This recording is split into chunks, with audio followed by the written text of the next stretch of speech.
Hello everyone, welcome back to our channel. ఈ వీడియోలో మనం అందరికీ ఇల్లు అనే పథకంలో అర్హులైన వారి గురించి తెలుసుకోబోతున్నాం. ఏపీలో అందరికీ ఇల్లు పథకం పేరుతో ప్రభుత్వం ఓజీ జారీ చేసింది. గ్రామాల్లో 3 సెంట్లు, అలాగే పట్టణాలలో 2 సెంట్లు మహిళల పేరుతో ఇవ్వనుంది. ఏజెన్సీల ద్వారా ఇల్లు నిర్మించనుండగా స్థలం లేదా ఇల్లు పొందేందుకు వారికి 10 ఏళ్ల తర్వాత హక్కులు లభిస్తాయి. ఒకసారి మాత్రమే ఇంటి స్థలం పొందేందుకు అర్హులు. ఆధార్, రేషన్ కార్డులు, ఫ్లాట్ అనుగుణంగా చేయనుండగా 2 ఏళ్లలో ఇంటి నిర్మాణం పూర్తి చేసేలా ప్రభుత్వం ఖరారు చేసింది. ఇళ్ల పట్టా పొందేందుకు అర్హులు ఎవరెవరో తెలుసుకుందాం. రేషన్ కార్డు కలిగి ఉండాలి. ఏపీలో సొంత స్థలం కానీ ఇల్లు కానీ ఉండకూడదు. గతంలో ఎప్పుడు ఇంటి పట్టా పొందుండకూడదు.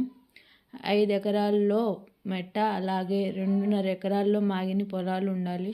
గతంలో స్థలం పొందిన వారు రద్దు చేసుకుంటేనే కొత్తది ఇస్తారు. త్వరలో దరఖాస్తు స్వీకరణ, వీఆర్ఓ, ఆర్ఐతో ఎంక్వైరీలుంటాయి. గ్రామ వార్డు సభలలో అభ్యంతరాలు స్వీకరణలు. కలెక్టర్లు, తహసీల్దార్లు కమిషన్లు తది జాబితాలో ప్రకటిస్తున్నారు.